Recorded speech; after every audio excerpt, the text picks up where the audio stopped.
Professor S. Abraham, Mr. Hemant Joshi. We are here for the inauguration. Now, as we know, my father asked me, what is the relevance of this unit? Now, we know that sexuology is an interdisciplinary scientific study of human sexuality. Sex is a basic human interest. It involves the sexual interest, behavior, and function.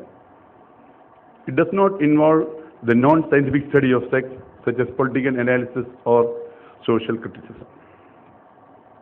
We know every day we read in the newspapers, ladies are not safe, even in the hands of their own father, even in the hands of their own teachers, they are not safe. Raising atrocities against women, domestic, sexual atrocities in buses, roads, dowry harassment, and so on is a curb to the society. In the United States, 1/3 of women murdered each year are killed by their intimate partners. In South Africa, a woman is killed every 6 hours by an intimate partner. Between 40 to 50% of women in European Union countries experience unwanted sexual advancements, physical contact, or other forms of sexual harassment at their workplace. Why? This is because of an altered human behavior. We totally blame that person, but we don't understand what led to that circumstances. We know that even in spite of great rules, we are not able to control these atrocities.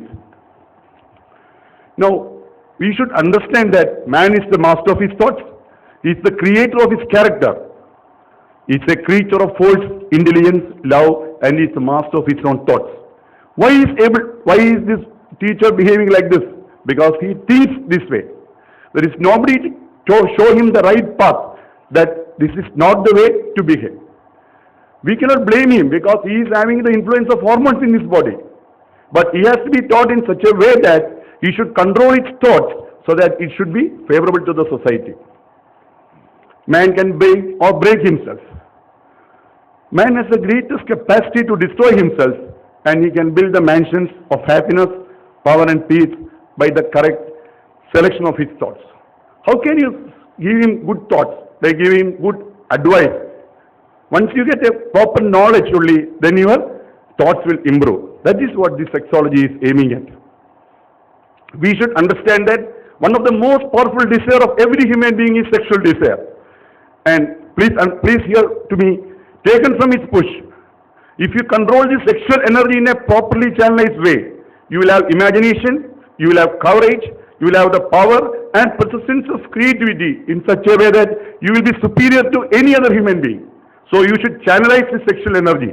You should not use it for unnecessary purpose. This is what our old rishis aimed at. Unfortunately, in India we have a very poor stigma attached to that. In the land of Kama Sutra, now you can see that great persons like Dr. Narayan Reddy have to struggle himself to build up this unit. So we should understand that it is something not to be neglected, which is to be properly cared. I am very happy to have on this occasion Right Reverend Dr. Philippos Saster Marthoma Valley Metropolitan, who is a bishop for 60 years, which makes him the longest serving bishop in India.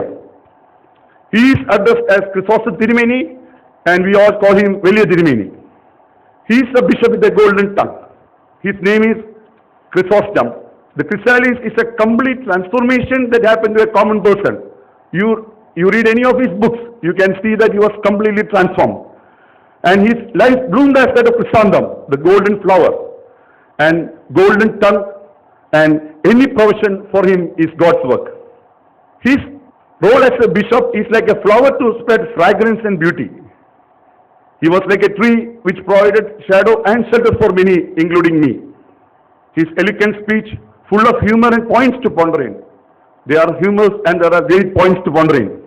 His speech and thoughts flew before generations. Social gospel is something which is social for everybody to him, not only for Christians. He always tries to mingle with the community. He was, even in his role as Valley Metropolitan of Marthoma Church, he is particular in maintaining this approach. His area of mission includes members of church as well as people of different strata of life. The person may be a beggar or porter, they have access to his arena. They can meet him at any time. Can you imagine this? His mission was not something developed by an error idea, but it was mere biblical and closely related to the mission of the Christ. If you analyze him, you can how his approach is very closely related to the mission of Christ. Chrysostom means golden tongue. Many were enlightened from his house. Parishes where he rendered his services. In great meetings like Maramon meetings, to small community, to the community where he used to argue for the community even in big forums and in short forums. He showed the hypocrisy of the fake leadership and stood up as a symbol of avenue to pass through. You cannot show a differentiating line between words and life of this great metropolitan. His life and message denote meaning in life, a sacramental life. He has got a great concern for the upliftment and backward communities. He has registered an organization, South Travancore Agency for Rural Development, that has helped economically backward communities of the South Travancore to improve their lot and help them. It is far beyond the words I can express. To be in short, he is a spiritual leader, he is a dynamic enabler, he is a great orator, voracious leader, arrogant writer, tactful negotiator, and valiant defender of love. He is compassionate at heart and a wonderful team man. He respects the diversity of opinion but would not easily budge or compromise ethical principles. He retains his lovableness, humility, and simplicity. He is a person with a golden tongue, accepted to all irrespective of caste, color, and religious commitments. Valley Metropolitan, I am highly obliged to have you in this conference. I kindly welcome you to this honest audience.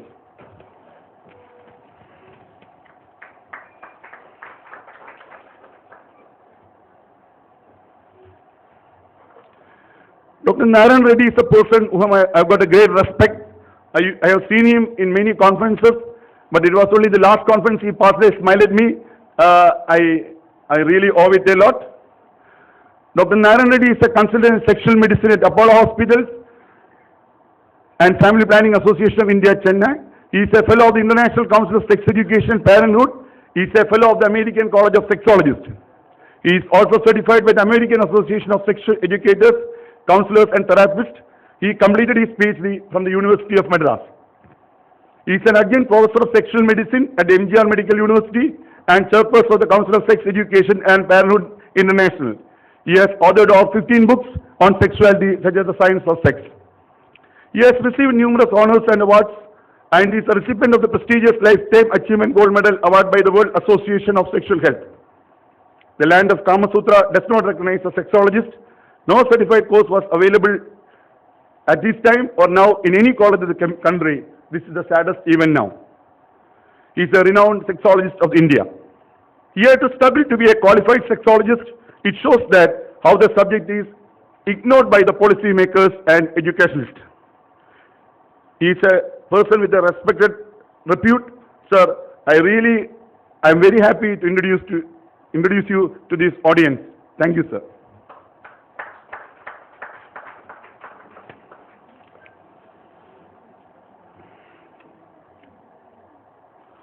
Dr. Venkatramana is also a concerned sexual medicine. He has received numerous honors and awards to his credit. He is also a famous sexologist of India. We are highly honored to have him in our conference. I heartily welcome you to this conference.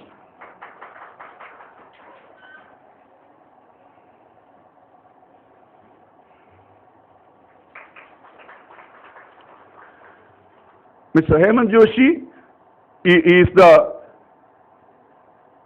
the Deputy General Manager of Unisankyo.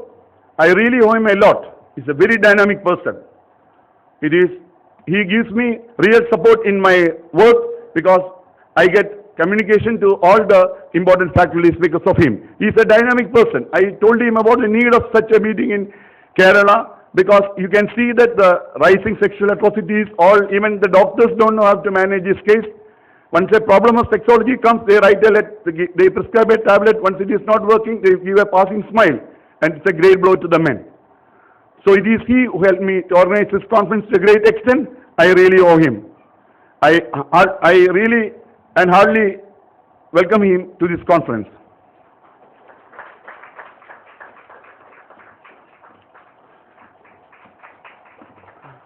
In my life, I owe everything to my father and mother. I have studied many things from him. I always think, if I have another birth, I should be born to the same father and mother. Because they gave me the values of life, they support me. I am really supported by my wife and my children. My whole family supports me. That is why I am able to put on my work. I owe them a lot because my father's intelligence and guidance always guide me. This is something highly valuable and has brought me in my profession. I heartily welcome him to this conference. I welcome each one of you to this conference. Thank you. ഇന്ന് ഇവിടെ ഞങ്ങൾക്കൊരു ഞങ്ങളുടെ എല്ലാ പരിപാടിയും തിരുമേനി വരും. സാധാരണ patient വേണ്ടിയൊക്കെ തിരുമേനി പ്രാർത്ഥിക്കും. അങ്ങനെ അനേകം പേർക്ക് തിരുമേനിയുടെ പ്രാർത്ഥനയുടെ ബലത്തിൽ മുമ്പോട്ട് പോകാനുള്ള ശക്തി കിട്ടിയിട്ടുണ്ട്. അതിൽ തൃശ്ശൂർ സ്വദേശിയായ ദിവ്യ സുജിത്ത് വിവാഹം കഴിഞ്ഞ് 11 വർഷമായി 6 പ്രാവശ്യം ഇക്സ് ചെയ്തു. എല്ലാ മീറ്റിങ്ങിനും തിരുമേനി വരുമ്പോൾ തിരുമേനി ബ്ലസ് ചെയ്യാറുണ്ട്. 6ാമത്തെ പ്രാവശ്യം ഇക്സ് ചെയ്തു, ഫെയിൽ ചെയ്തു.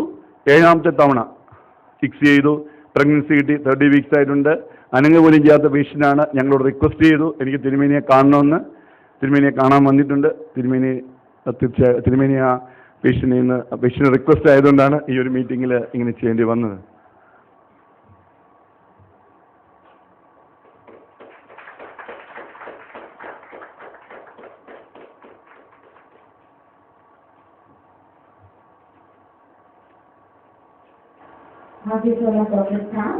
Moving on, ladies and gentlemen, after the inauguration ceremony, for the inauguration ceremony, after plastic assay, I would put the phone in the hand.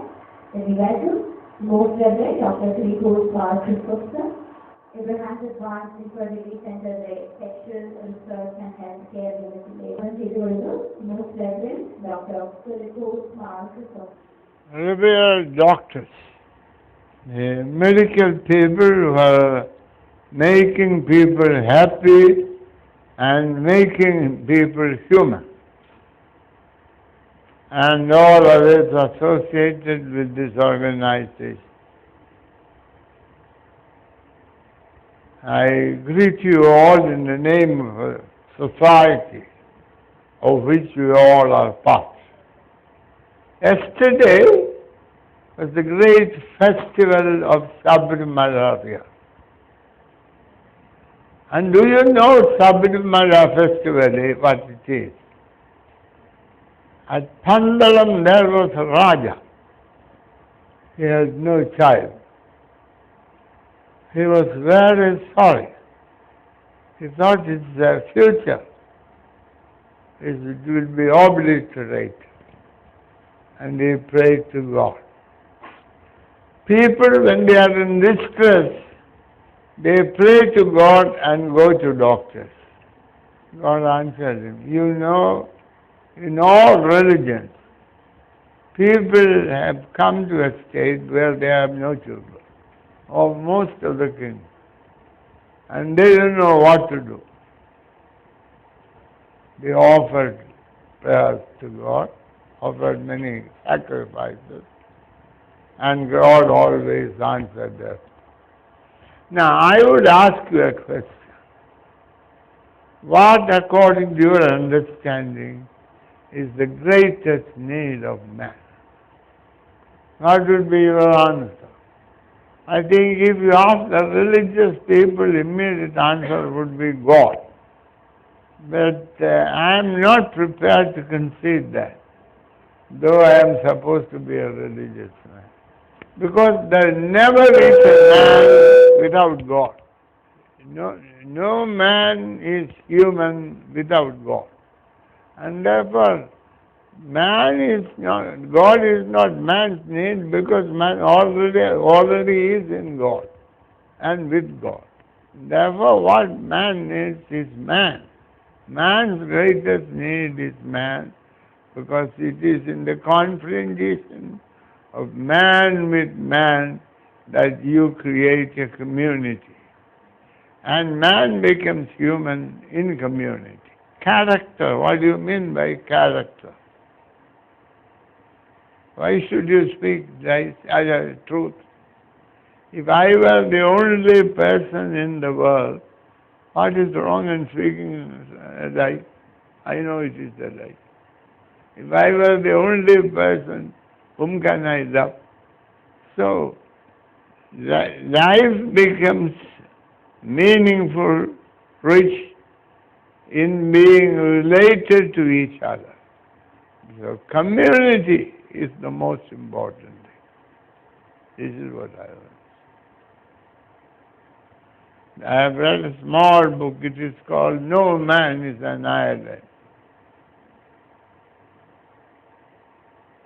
Nobody can live all by himself.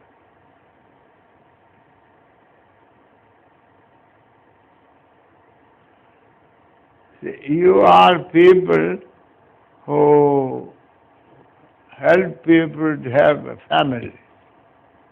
Great service. But even you by yourself cannot live. If there were no person without children in the world, how would you live? You could not have lived in this. You could not live in this world. So the other man is my need. And what is the other man? The possibility should be made into reality, not existence. Because the possibilities, each person is endowed with the various possibilities, not the same possibilities for all people. So discover the possibilities of each person and help them to grow into the fullness of the realization of the possibility. And this is what is called social service. You help the other person to become helpful and useful for the creation of a dynamic society where all can live happily and all can enrich the other. And this is what this hospital is doing. I told you, man's greatest need is man. And it is through human encounter with another human being that you become richer and fuller. So, what would you say? Pope Francis, now very, very famous Pope, he has created history over this short period. All you doctors present here, who are valuable people of God, you should answer. You are more important than Pope Francis. See, he has made what is possible impossible. See, if he had married, he could have had 3 children. Now he didn't marry, and therefore divorce is the word of 3 children. But you people, what can you do? You can make the world richer, people happier, and life very prosperous through your service. So, you can tell your wife that the bishop has said, you are a greater person than the Pope Francis, who is now acclaimed to be very great by all. Now, what do you say? Life, man becomes human in his relationship with the other. You must learn the art of living with others.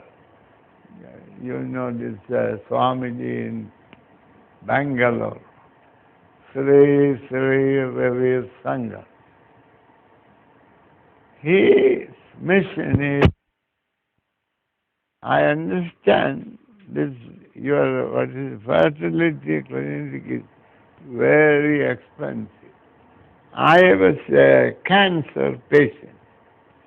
When I was discovered to be a cancer patient, my younger brother, who is a doctor, he said, you will have to sell your share of the property your father has given you if you want to get healed. So he has frightened me. Because you should have had some other disease, not cancer, because it's very, very expensive. But he told me that only after I discovered I have cancer. He didn't tell me before that if you plan to have any disease, don't have cancer. Now, this is one of the problems now with medical science. Medical science has great possibilities. It also calls for much money. And therefore all these treatments, everybody would be complaining, I don't have the money. My own feeling is, it is the society which should treat these people, not the doctor. Doctor should tell the society what the society should do if they want to get the man healed of his disease and become very useful to society. Now, therefore, to have children is one of the greatest need of society. We think, I told you, man is a greater need for man than God. Of course, this can easily be misunderstood. But what I am trying to say is, the society has a responsibility to make life happier and prosperous for people who do not have a family. It is not for the doctor to treat the patient. It is for the society to use the doctor to treat the patient. Doctor is endowed with facilities and abilities for remedying many of the problems that upset society. And now you all come together and say, what can we do for the people? The other day I was at this Amar Ambai birthday meeting.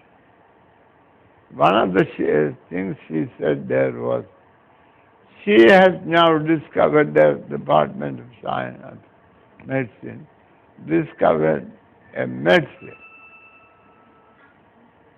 which costs much less than it used to cost when last year. So what I want to say is, we have now to make it possible for the medical science to serve the community and make life comfortable and happy for all people. And of course, over the years, Dr. Sam has established a name for efficiency and also for very devoted and committed service. And Professor Abraham is a very good friend of mine. He is a very good asset to community. He is a very efficient professor.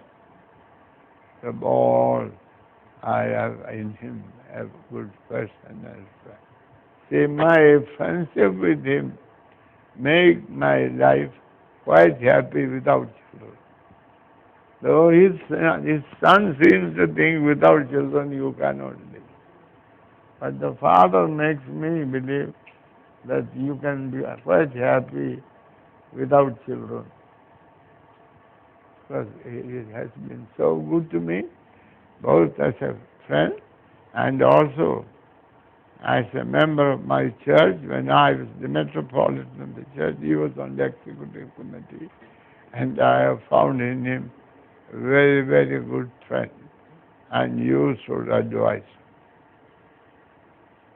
And for all of you to come together and do this service and discover how best you can help the society.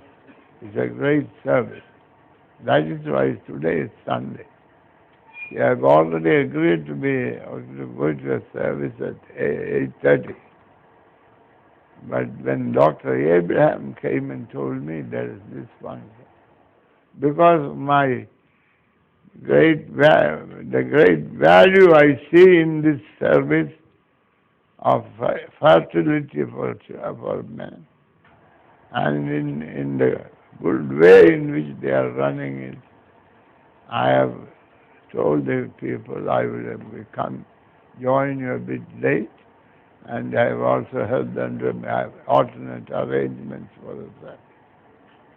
I am so glad that this meeting is taking place here, and I honestly believe this would be another Sabarimala. You will discover the family without children, they are found. And the son, what does he do? The mother has been taken up by a disease, and everybody thought would die. And his son said, and the physician said, you take this pill, mix it in tiger's milk and drink it. I think it's a very good prescription. That is a very good, because you say mix it in tiger's milk, impossible. So nobody can take that medicine. And everybody, and the doctor can always say, it's not my fault, because you didn't get tiger's milk. It's an impossible situation. And how could you get tiger's milk? Tiger can get your milk and not you tiger's milk. And the son said, I will go and get the tiger's milk. This is a great thing.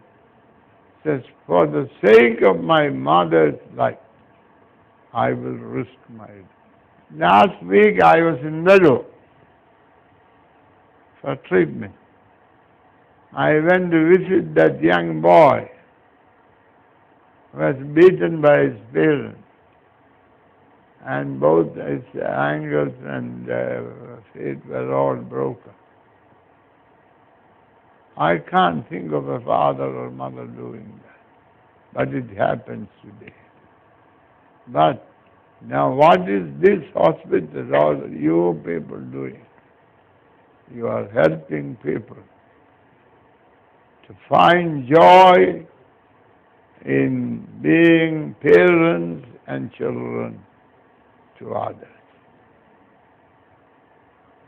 And I see great hope for the society and for the eradication of the social evils in this your service.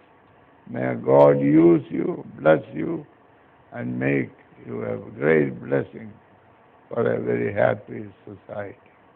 God bless you all.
To Dr. Sam Abraham and Hemant Joshi for giving me a chance to be with you this wonderful morning.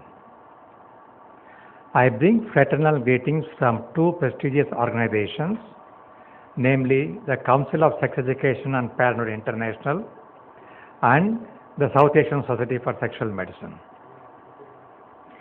I've been asked to speak on the role of phytochemicals in the management of male sexual dysfunctions. But before I do that, I would like to say a few words about Dr. Sam Abraham and his family. You all know much better than me about Dr. Sam. but I would like to highlight one fundamental thing. The ancient thinking in India is that a man has got three debts, every man. One, debt to gods, Devaruna. Number two, debts to Pitru, that is, Pitruna, our debts to our ancestors and forefathers. Last but not the least, Guru Runa, debt to our gurus, our teachers.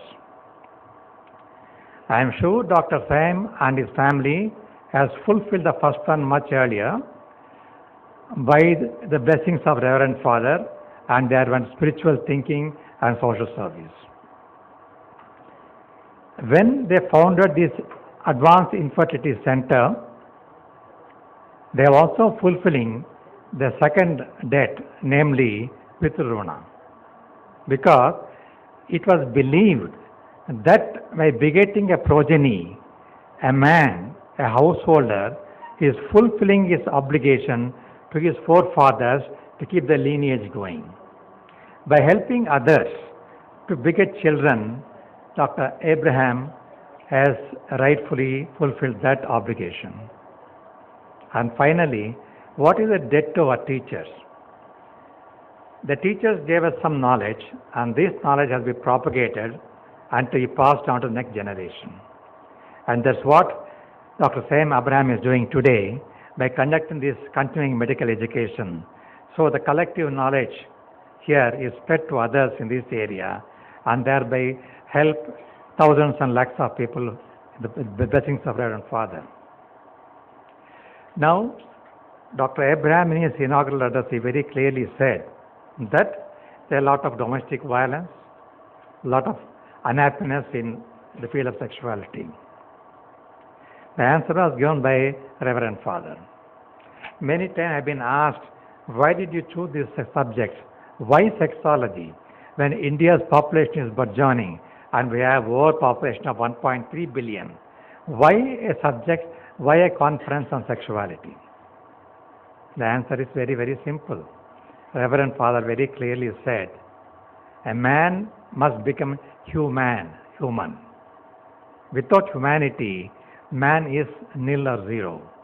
Because the man has not become human, you find the Delhi gang rape, and every day you take the papers, you read domestic violence, husband murdered the wife's paramour, or the paramour and the wife joined together, husband murdered the husband, etc., etc., etc.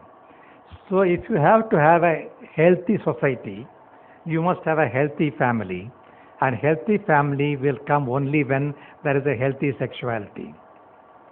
So I congratulate Professor Dr. Sam Abraham for taking pains to conduct this continuing medical education program and this conference on human sexual health. Now coming back to my topic, that of this phytochemicals. The menu of this talk will be what exactly are phytochemicals, role of phytochemicals, oxidative stress, endothelial dysfunction, and indications for phytochemical administration. What exactly are phytochemicals? Non-nutrient plant chemicals that contain protective disease-preventing compounds. Atharva Veda around 1200 before the birth of Christ, Charak Samhita and Sushruta Samhita 100 to 500 BC are the main classics that gave detailed descriptions of over 700 herbs throughout the world and in India. In 78 AD, Rhoscorites wrote De Materia Medica describing thousands of medicinal plants. Now this gentleman primarily from origin of Turkey. Then he joined the Nero's Roman army, and wherever the Roman army was conquering, as an army surgeon, he was going around and he collected the data about many plants and which are able to useful in human health.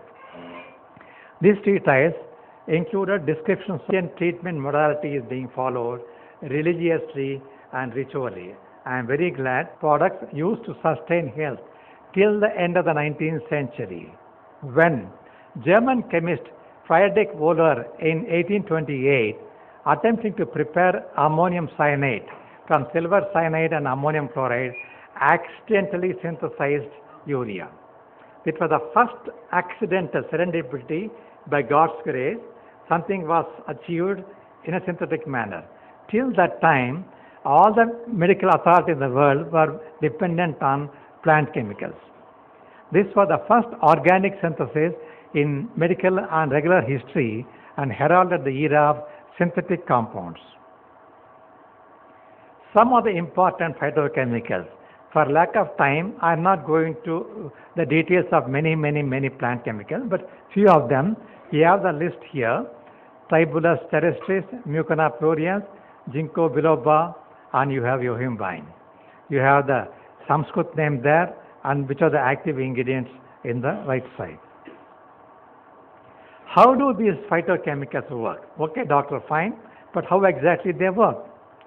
There are many phytochemicals and each work differently, not in the same manner. Some of the possible actions are antioxidants, hormonal action, stimulation of enzymes, interference with DNA replication, antibacterial effect, and physical action. Now, I will be spending more time on the antioxidant properties, because very important for all of us, and a brief mention about the physical action. You must have heard about the fruit called cranberry. Nowadays, it is available in the Indian market. You have a Dabur, others selling cranberry juice, etc. Earlier, it was present mostly in Australia and New Zealand. Now, cranberry juice is given for urinary tract infection. The reason is simple. It contains a chemical proanthocyanidine. The proanthocyanidine adheres itself to the cell surfaces and tissue surfaces, thereby preventing the bacteria get attached to these things and produce damage to cell surface. So by physically it is preventing that. An antioxidant is a molecule that inhibits the oxidation of other molecules. Oxidation is a chemical reaction that transfers electrons or hydrogens from a substance to an oxidizing agent. Remember only one thing. As we sit here, as you listen to me and as I talk, every second of our life, from our birth, we are breathing in oxygen, right? Without that, we cannot survive. The moment our body comes in contact with oxygen, oxidation reaction is taking place in our body. If you cut an apple and keep it here, after half an hour, how do you find the apple? Is it white or brown? Brown. Oxidation. If you take a copper and leave it here for some time, for 5 days or 10 days, you find a green deposit. What is that? Oxidation. Now we call rust, iron gets rusted. What is that? Oxidation. Oxidation is a burning reaction. Now, earlier days they were thinking when an oxygen ion is passed on from one substance to other substance, it is called oxidation reaction. Then they said after some time, it is not necessary that only oxygen should be transferred. Even hydrogen ion can be transferred. Still it is called oxidation.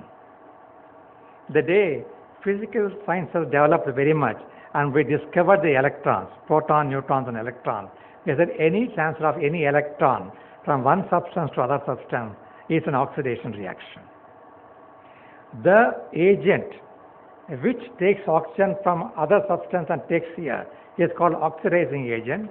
One which is giving away the electrons is known as a reducing agent. Now, once this oxidation reaction takes place, like oxygen, O2, I am just giving example of oxygen. It can be anything. Out of O2, if you give one ion of oxygen there, what is left is O0 or O1. Now, this is called a free radical. They are not stable to form a particular molecule. When they are not stable, they are unstable, they keep on attacking the neighboring structures. So this is called chain reaction. When chain reactions occur in a cell, it can cause damage or death to the cell. Antioxidants terminate these chain reactions by removing the free radicals intermediate and inhibit other oxidation reactions. They do this by oxidizing themselves. So antioxidants are often reducing agents, as I mentioned earlier. such as thiols, ascorbic acid, vitamin C, and polyphenols.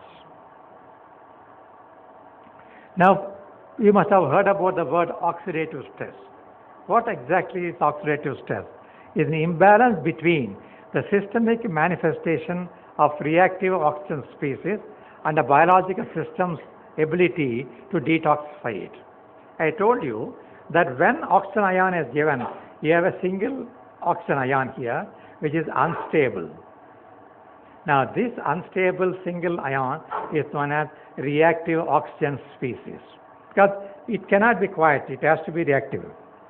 In humans, oxidative stress is thought to be involved in the development of cancer, Parkinson's disease, Alzheimer's, atherosclerosis, heart failure, myocardial infarction, Fragile X syndrome, sickle cell disease, lichen planus, vitiligo, autism, chronic fatigue syndrome, etc., etc., etc. The references are here innumerable.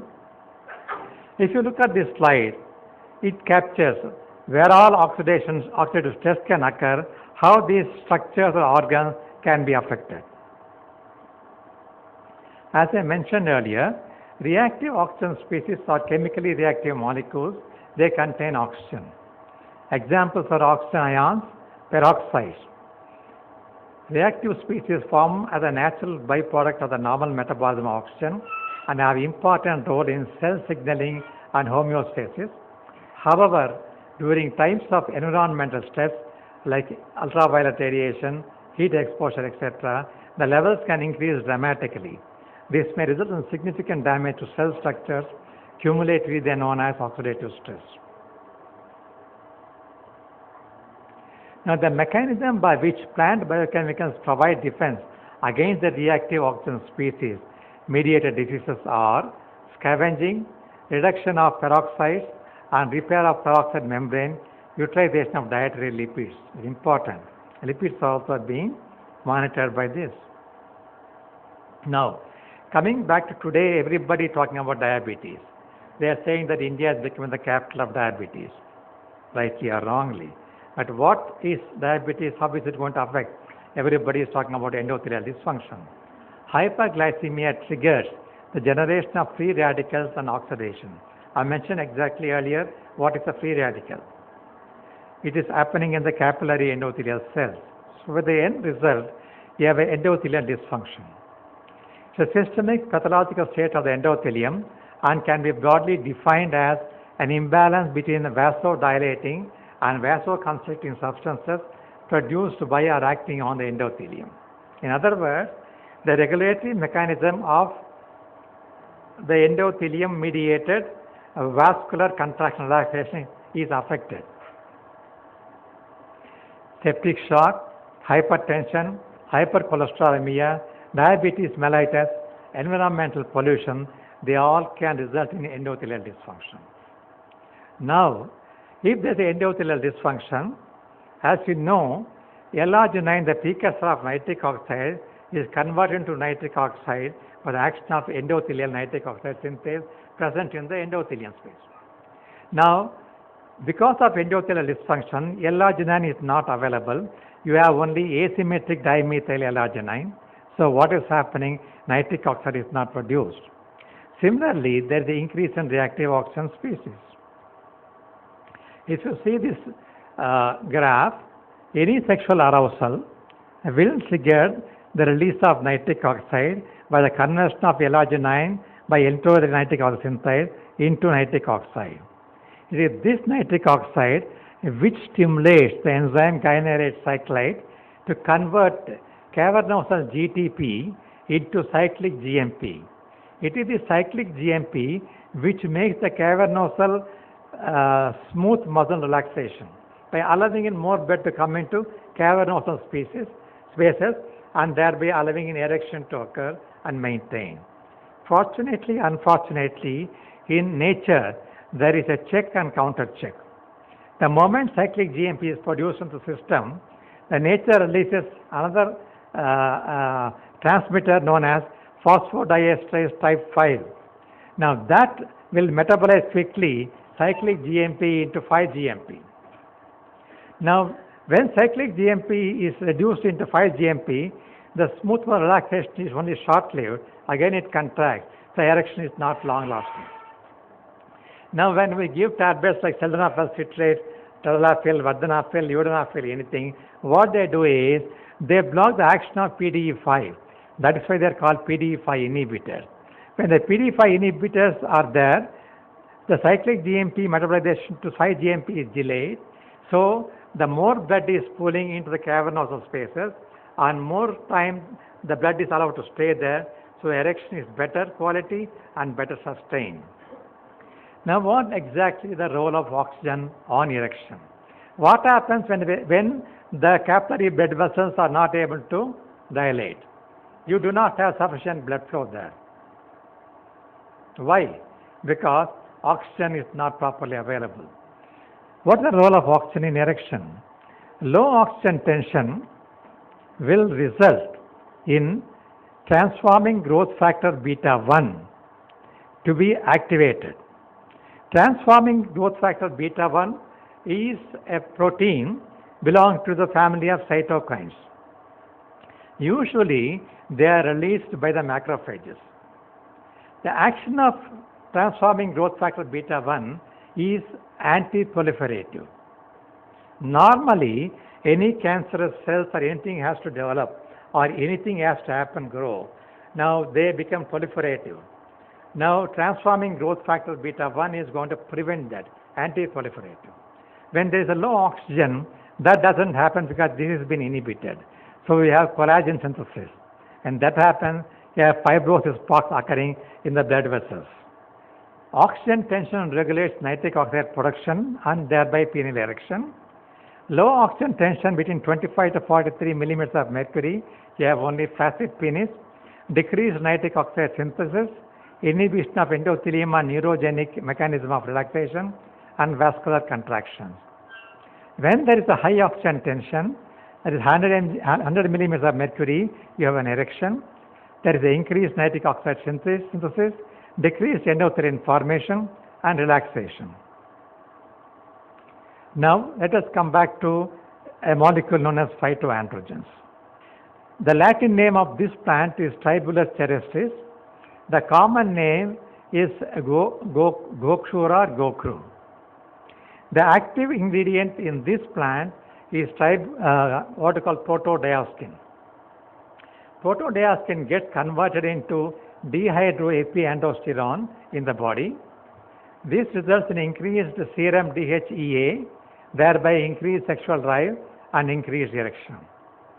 In studies done at Indonesia, it is observed that Tribulus terrestris used for 30 and 60 days resulted in improvement in libido, erection and quality of ejaculation and orgasm in male patients with sexual dysfunctions. Now, this active ingredient protodiostin has been demonstrated to trigger the release of nitric oxide in corpus cavernosum.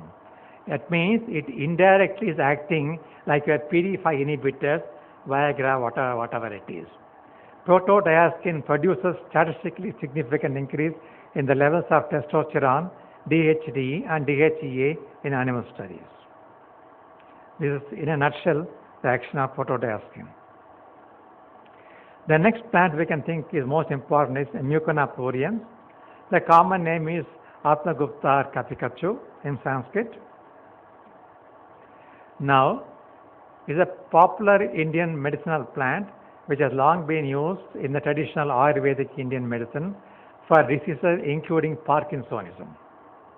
This plant is pharmacologically studied for various activities like anti-diabetic, aphrodisiac, anti-neoplastic, anti-epileptic and antimicrobial activities.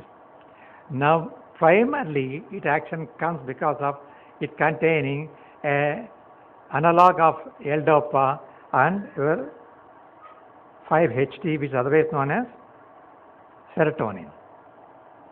A wide range of phytochemical constituents have been isolated from this plant. Number of amino acids are reported from this plant.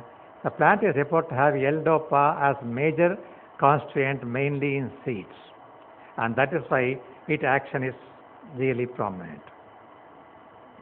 Now, you have a lot of studies which say that it has got an antioxidant activity. Like here in this study, it says that superoxide generation is prevented, hydroxyl radical off production, and ferrous sulfate induced lipid products all been prevented by this. Now, very, very clearly it mentioned that levodopa is a direct precursor of the neurotransmitter dopamine, and in addition it contains serotonin mechanisms.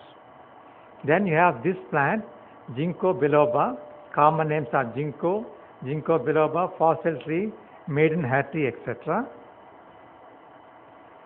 The active ingredient is extract from the leaf. Basically it is called ginkgo. Ginkgo enhances cerebral effects and improves by 84% sexual dysfunction, which has occurred secondary to treatment with antidepressants. The chick is first or the egg is first. People may come with a depression. The psychiatrist may prescribe antidepressants, which might result in sexual dysfunction. Now here, when you add with the co-prescription anything which contains ginkgo, then its effect is reduced or nullified, so you have better results. Now, for some reason, women are more responsive than men to sexually enhancing effects of ginkgo. Whereas the enhancement came 76% in men, 91% of women subjects have reported a better enhancement. Ginkgo had positive effect on all 4 phases of sexual response cycle, namely the desire, excitement, orgasm, and resolution. Finally, most of us who are in the field of sexual medicine know the earlier days the only available treatment was yohimbine. It is known as Vajikaran in Sanskrit. They have all these things, and that we enhance of this. Now, primarily, its mode of action is its ability to increase noradrenaline levels by as much as 66%. You know, noradrenaline gush of rush, and that's really going to help through that. And for your information, yohimbine has been used for decades and is the only FDA-approved aphrodisiac. I am using the word aphrodisiac. I am not talking about PDE5 inhibitors. Again, the primarily this is all dopamine enhancing and noradrenaline enhancing. Now, okay, doctor, you have mentioned about what exactly is phytochemicals, what are the active ingredients, how they may be helpful. How do you prescribe and where do you prescribe, in which situation? 1, as a first line of therapy. 2, when PDE5 inhibitors are not beneficial, when PDE5 inhibitors are contraindicated, when testosterone replacement therapy is contraindicated, and as an adjunctive therapy, and when side effects of other medicines are very severe. Why do PDE5 inhibitors